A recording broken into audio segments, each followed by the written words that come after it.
Mismong si Shanks na nga ang nagbabala mga tol na kung posible raw talunin si Imo dapat may nakagawa na nga raw nun. At talagang matutunghayan natin sa chapter na to ang napakatinding kapangyarihan ni Im-sama, ang hari ng buong mundo. At bali eto na nga talaga mga tol yung pinakamalala at pinakabrutal na naging pagkatalo ni Luffy. So One Piece chapter 1189 at ang title nga nito ay King of the World. Sa cover page pinapakitang pinapagalitan ni Nami si Zoro, Luffy at Sanji at mga unggoy nga sila dyan. At bali nare-represent nga nila yung tatlong Japanese monkey na also known as Sansaru. Si Luffy yung Misaru na ang meaning ay See No Evil, si Sanji naman yung Kikasaru na ang meaning ay Hear No Evil, at si Zoro naman yung Iwasaru na ang meaning ay Speak No Evil. At sa Hunter x Hunter mga tol, si Sayu isa sa mga Zodiac, yan nga yung Nen ability niya. At by the way, may review nga tayo lagi ng Hunter x Hunter sa kabilang channel. So nagsimula ang chapter dito mga tol sa matinding kalagayan ni Luffy matapos nga siyang masaksak ni Im-sama. At sinasabi din ng narrator na ano raw kaya ang kahihinat na ni Luffy matapos nitong saluhin ang napakatinding atake na yan mula kay Im-sama. At ang matindi pa nga dyan mga tol, hindi nga tumigil ang atake niya ni Im-sama at itinarak niya pa nga si Luffy sa puno. Tipong ayaw na nga talaga siyang patakasin mga tol. Kaya dito grabe na bigla nga talaga si Usopp mga tol. At nagpapakita nga yan ng napakatinding observation haki niya. Napatingin na nga lang siya dyan habang si Nami naman napatanong kung ano ba raw ang problema. At napatanong na nga lang din si Usopp mga tol kung okay ba raw si Luffy. Sabi naman ni Nami nakakatakot nga raw ang tanong na yun pero siguradong okay lang daw si Luffy. Sabi naman ni Jinbei wag nga raw nilang kalimutan na ang kalaban ngayon ni Luffy ang tumalo sa Giant Titan na yon. Ang tinutukoy niya nga mga tol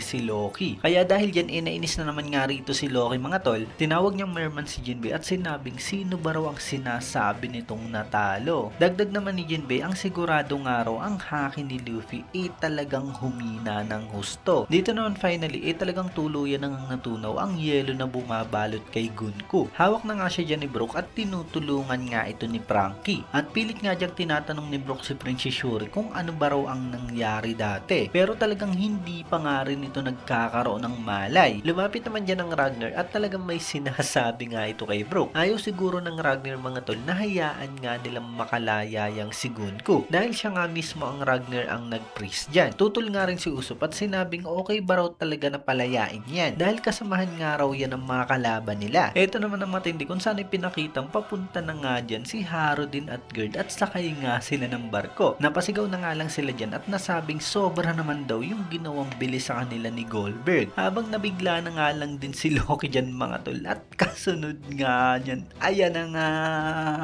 Bagang! Biglang tumama mga tol kay Loki ang barko kung saan nakasakay yang si Harudin at Gerd. Sa pool nga talaga si Loki mga tol, wasak nga ang barko. Habang nag-guard point naman si Chopper at nasalo niya nga si Gerd. So malala na nga ang lagay ni Loki mga tol, mas pinalala pa nitong sila Harudin. Napasabi na nga lang si Usopp na anong klaseng entrance ba raw ang ginawa ng mga ito. Nagpasalamat naman si Gerd kay Chopper at sinabing napaka-reliable at cute daw nito. At as usual, talagang tuwang-tuwa na naman si Chopper na puri nga siya. Agad namang inasikaso ni Gerd si Loki. Malala na nga raw ang pagdurugo nito at nasa critical condition na. At sigaw nga dyan ni Loki mga tol, ang mga yan raw ang dahilan kung bakit mas lumala yung kondisyon niya. At ano ba raw ang pinunta ng mga yan dyan? At dito pinapakita na inutos pala ni Elder Jarol na magpunta dyan niyang sila Harudin. Dahil ang pagsagip naman daw sa mga bata temporary solution lamang. At tingin ba raw nito ang pagkontrol sa Elbap edition ng mga hari sa Reverie. At biglang naisip ni Elder Jarol ang lalaking kalaban nila. Kaya dito mga tol, napatanong si Harudin kay Loki kung kilala ba nito ang lalaking yun na kalaban nila. At sagot dyan ni Loki mga tol, tingin niya raw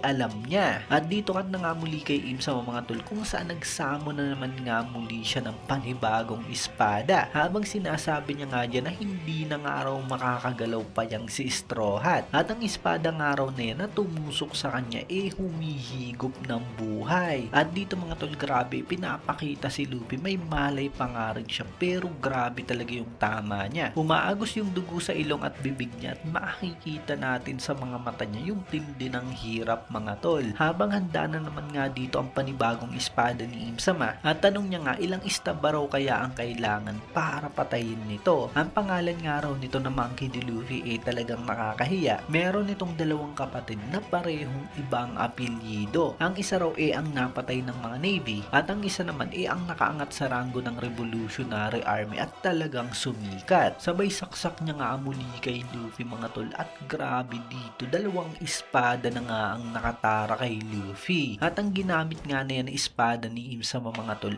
ang tinatawag na Sigad Sword. Grabe ang ginawa ni Imo mga tol, talagang hindi niya na nga pagbibigyan pa si Luffy. Mukhang walang second chance sa kanya mga tol at gusto niya nga instantly tapusin na nga agad dito. At dagdag pa nga ni Im-sama mga tol, ang tatlong araw na mga yan pare-parehong mga tanga at mga reckless. At dito balik kay Loki mga tol kung saan nasabi niya na maaaring ang kalaban nga raw na yan ang tinutukoy ni Red Hair Shanks. At mula nga dyan nagkaroon ng flashback mga tol 14 years ago matapos mamatay ni King Harald. Magkakausap dyan si Loki, si Geralt, si Shanks at Gaban at sinabi ni Loki na gamit daw ang kapangyarihan ng Devil Fruit na nakain niya ipaghihiganti niya ang tatay niya. Pati na nga rin daw ang mga sundalo nito. At sabi nga dyan ni Shanks, naiintindihan niya nga raw talaga ang galit ni Loki pero kailangan nga raw talagang magpigil muna nito. Sabi naman ni Loki dyan, ano ba raw ang problema dyan kay Red Hair? Bakit daw gusto nitong pigilan siya na ipaghiganti ang sarili niyang ama? Sabi naman ni Shanks, kahit nga raw siya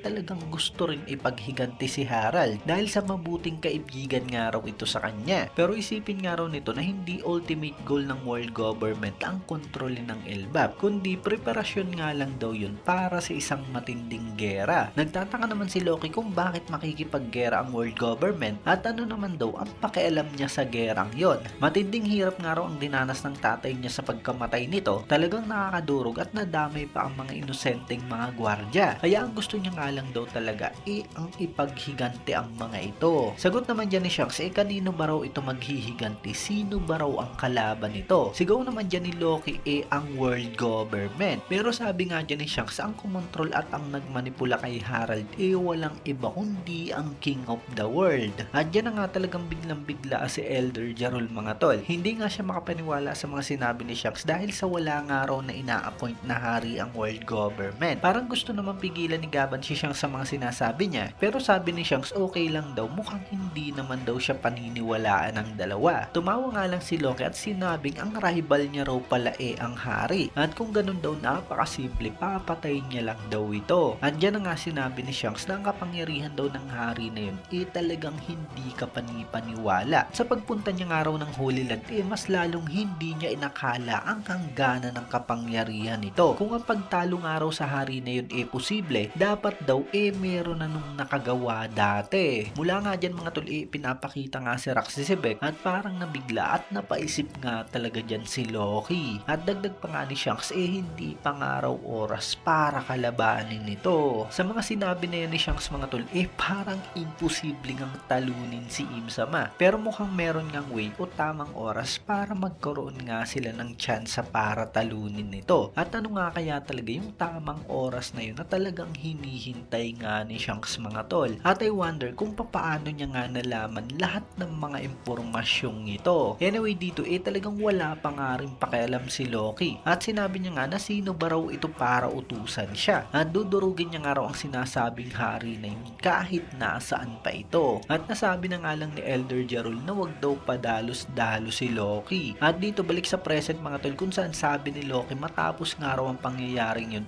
talagang umalis siya ng Elba pero hindi man lang daw niya na-reach ang lalaking yan. Kaya kung yan nga raw talaga ang hari ng mundo ito na nga raw talaga ang perfectong chance nila para mapatay nga ito. At dito sabi na nga lang ni Harunin hindi nga raw siya tututol kaya hayaan raw siya nito na tumulong para may paghiganti ang tatay nila. Sabi naman dito ni Jinbei kakaiba nga raw ang pag-uusap ng dalawa. Sabi naman ni Nami kung ganun daw na talagang totoong may hari ang buong mundo ano pa ba raw ang role ng mga Five Elder. At dito naman talagang hinukulit nga ng Ragnar si Brook at talagang pinipigilan nga siya nito. Buti na nga lang at naiintindihan nito ni Chopper at sinabi niya nga na ang sinasabi raw ng Ragnar siya raw mismo ang nagpre sa babaeng yan dahil sa delikado nga raw talaga ito. At talagang biglang-bigla sila dyan dahil ang Ragnar pala ang nagpre kay Gunku. At dito sabi ni Brook hindi niya nga raw i-deny na talagang delikado ang babaeng yan pero nakakasiguro nga raw siya na merong nagmamanipula at ang babaeng nga raw na yan parang anak na ang turing niya. At nakakatuwa yung reaksyon ng Ragnar dito mga tol at mukhang nagtataka nga siya sa mga sinabi ni Brook na parang anak niya na nga raw ang babaeng yan. Siguro dahil sa skeleton nga si Brook mga tol. Mula nga dyan bigla na lamang lumabas si Robin mga tol At sinabi niya nga na kailangan niya raw sa library si Chopper. At mula sa malayo,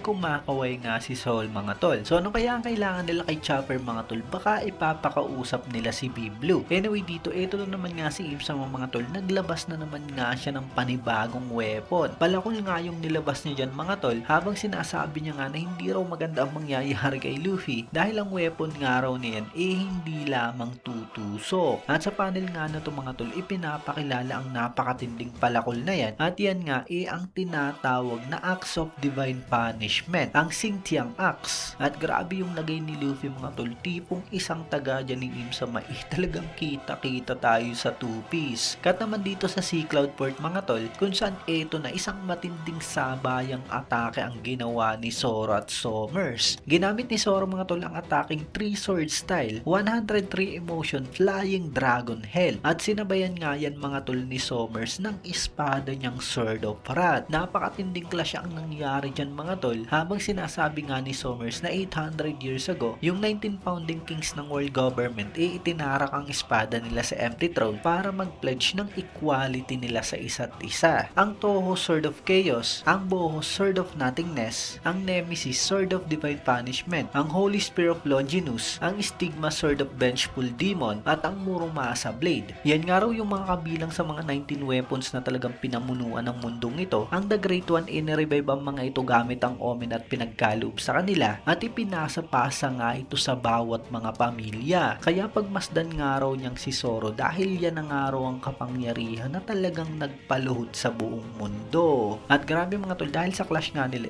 talagang na-overpower ni Sommers si Zoro, at talagang bagsak nga siya rito at makikita yung inis sa kanya. At yung ginamit pang atake ni Zoro mga tol, yun nga mismo yung tumalo kay King. Kaya grabe talaga yung inilakas ni Sommers mga tol, matapos nga siyang i-buffs ni Im-sama at bigyan pa nga ito ng weapon. At dito mga tol pinakita na hawak na nga ng dalawang Holy Knights ang weapon na ipinagkaloob sa kanila ni Im-sama. Ang hawak nga ni Sommers ang Gramda Sword of Wrath, habang kay Killingham naman ang Longinus, ang Spear of Holy Life. At kaharap na nga talaga ng dalawang mga tol si Zoro at Sanji. Makikita natin na talagang seryoso nga ang mukha nila dyan, at ramdam nila na talagang hindi nga basta-basta ang mga kalaban nilang ito. Dito talaga ako napapaisip mga tol, ano kaya ang kahihinat na ni Zoro at Sanji? Kayanin kaya nilang manalo laban kay Killingham at Sommers kahit na nga parang tagilid na nga talaga sila. Anyway, dito na nga tayo sa last part mga tol, kung saan tatapusin na nga talaga ni Im-sama si Luffy. Habang sinasabi niya nga na dapat ikarangal at ipagpasalamat ito ni Luffy dahil sa mamamatay nga raw ito sa isang weapon na isa sa mga bumuo ng mundo. Kahit nga ganyan yung lagay ni Luffy mga tol, parang pumapalag nga siya, at pagbanat nga dyan ni Im-sama mga tol, kasunod nga yan, ayan na nga, baga. Biglang dating dyan ni Gaban mga tol, at sinalag niya nga ang ataking yan ni Im-sama. At sa last panel na to mga tol, grabe nga yung titig ni Im-sama habang talagang nakangiti nga lang dyan si Gaban mga tol. At ang note nga ng narrator mga tol, yan nga raw ang left hand man ng Fiery King. So grabe si Gaban mga tol, tamang tama nga yung oras ng dating niya. Kung hindi siya dumating mga tol, baka talagang katapusan na nga ni Luffy yun. Nagawa niya ang pigilan ng atake niya ni Im-sama mga tol, at mukhang kahit papaano talagang kaya niya nga makipagsabayan. Hindi nga lang natin sigurado kung gaano nga tatagal si Gaban mga tol. Baka mamaya talagang kailangan niya nga magsakripisyo para mailigtas nga si Luffy mga tol. So talo na nga kaya talaga si Luffy mga tol, o magkakaroon nga siya ng panibagong awakening? Makikita na kaya talaga natin ang tunay na kapangyarihan ng Sangan Nika Fruit, o di kaya naman talagang kailangan pa muli ng time skip nila Luffy para labanan nga talaga ang world government. So i-comment nyo sa baba mga tol kung ano ba ang reaction nyo sa chapter na to. Yan nga lang ang ng video natin, bali may break nga tayo next week, kaya 2 linggo yung hihintay natin para sa kasunod na chapter. At yun, maraming salamat sa inyong panonood, at mag-iingat kayo palagi. Bagang!